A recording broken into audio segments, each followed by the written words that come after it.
Good morning, everyone. Good day and good evening, wherever you are right now.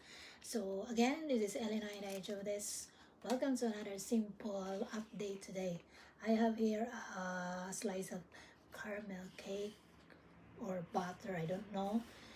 So, kain ba tayo sa inyong lahat?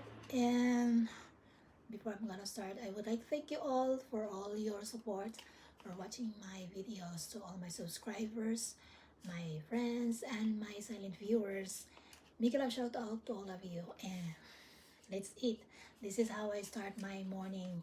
It's winter time, it's really cold, so we need something to energize in the morning and to start our day. Kinaya ng aking English dahil biro lang ha. Huwag niyong iseryoso yung kasi siyempre meron din po akong dito ba, mga kaibigan na they are not Filipino, so tayo lang naman kasi mga Pilipino mahilig mang correction.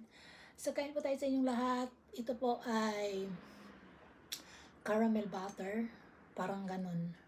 Kain po tayo sa inyo. Kumusta po ang inyong morning? At dito po ay napakalamig. It's 7 o'clock in the morning here in Tokyo. At winter na po talaga. Sarap. Magluluto po ako mamaya ng ulam kaya kain muna ako ng something sweet. Sweet. Napakabobo ko sa English. Lalo na po sa pronunciation. Ilunok mo na. Pronunciation. Totoo yun. Alam nyo, may kwento ko sa inyo nung college ako ba. Pinabasa kami, di ba? Sa college na yung sa English subject, tuturuan kayo kung paano siya i-pronounce ng tama kasi sa elementary at high school, hindi yun masyado importante, makapag-English tayo, marunong tayo ganun. So sa college, na talaga tuturuan ka na kung paano siya ayusin na gamitin.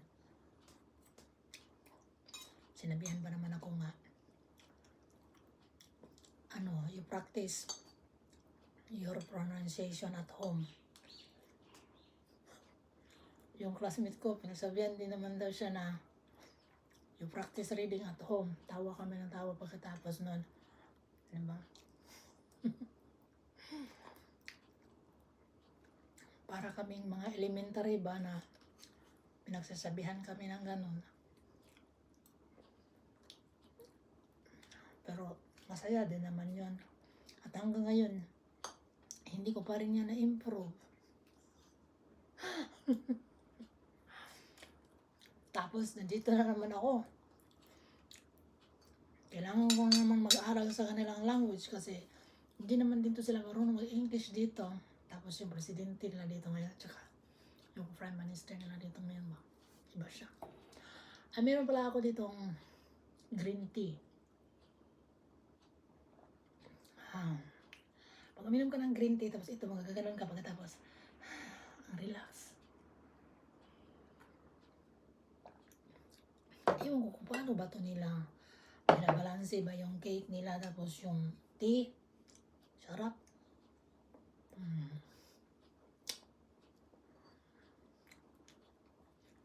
Tapos yung namin dito ba, heater. Non-stop na po yung kasi ang lamig. Super na lamig dito. Yung iba grabe na yung snow doon sa mga probinsya, mga bundok-bundok. At ibang mga kalapit na syudad sa mga lugar na makakapal ang snow. Para lang naman itong Pinas. May lugar na parang Pinas. Parang sa ibang bansa ba na may lugar na sobrang makapal ang snow. Meron din na hindi. Gaya dito, minsan lang doon ang snow dito. Saka hindi masyado makapal. Basta makapal pa ang mukha ko. Kung mapal-kapal lang konti, simula kong pinasok tong pagbablog kasi alam nyo, sobra akong mahihain talaga. Tapos, hindi pwede mamuhay dito na mahihain ka. Walang tutulong sa'yo. Tapos, walang ibang haharap. Walang ibang kikilos. Kundi ikaw lang. Kaya sa ibang bansa, kailangan ka rin talagang matuto. Hindi ko to uubusin kasi kakain ako mamaya ng kanin. Tsaka, may strawberry ko. So, kakainin ko rin yan mamaya. O ngayon na.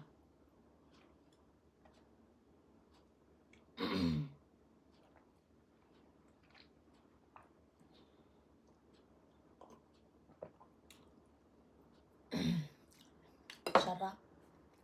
Bagay yung tea nila ba?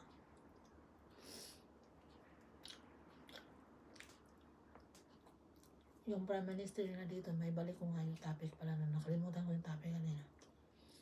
Stricto siya sa mga ngayon. Mga foreigner na nagstay dito. Kasi marami pa palang nag-TNT dito kasi hindi sila stricto, no? So ngayon, grabe siya. At kailangan ko matuto ng kanilang salita dito. Marunong ako kunti lang. Pero pagharap ko na po yung mga Hapon, nahirapan po ako.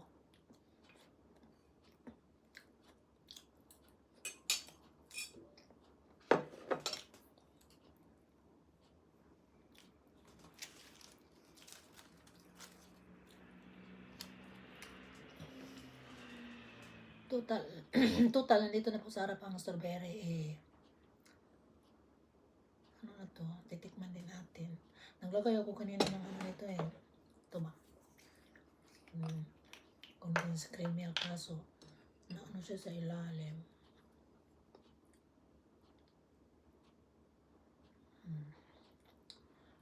Ganon. Para po. Ay. Natamaan. Natamaan siya day. Tingnan mo. Ganon talaga ang buhay. Minsan may sablay. Ano ba ako? Hari ng sablay. Kain po tayo sa inyo lahat.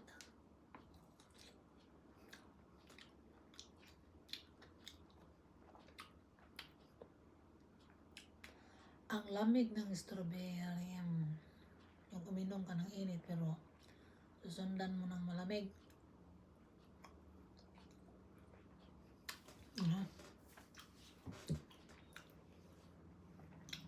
Yung ano nila dito ba, bagong Prime Minister, nag-focus siya sa mga foreigner. Pero kung gusto mo talaga mag-stay dito ng maayos, sabi nga niya, mag-stay ka ng legal. Ibig sabihin, kumplito ko sa papilis, ganun.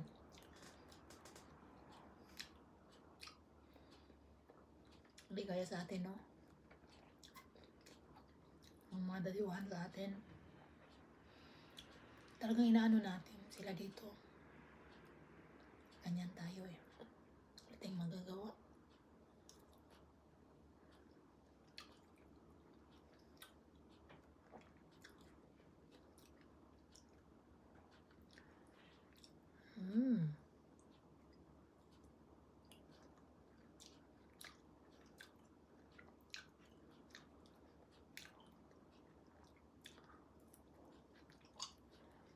So ayun, hindi ko na ito ubusin kasi mamaya na. Kakain pa ako ng kain. Nagluluto po ako. Pang simula sa umaga lang yan. So anyway, maraming salamat po sa pagsama nyo sa video na to at simulan na natin ang ating araw at maraming salamat po sa inyong panonood at sa suporta. Sa aking mga silent viewers dyan, sa aking subscribers, new subscribers, new friends. So, maraming salamat po sa inyong support at panonood. And thank you for always keep on supporting my channel, connecting my channel, writing some comments. So, thank you for so much and not skipping my ads. Thank you po sa inyong lahat. So, mag-ingat po tayong lahat at lagi po tayong kumain ng mga healthy. Siyempre, kailangan natin yan para po maging maganda at maayos ang simula ng ating araw. So, ayun mga tao, maingay na po ang aming kapitbahay. So, maraming salamat nga ulit. Hanggang dito na lang po ang video na ito. At magkita-kits pa rin tayo sa sunod kong mga videos. For now, babush!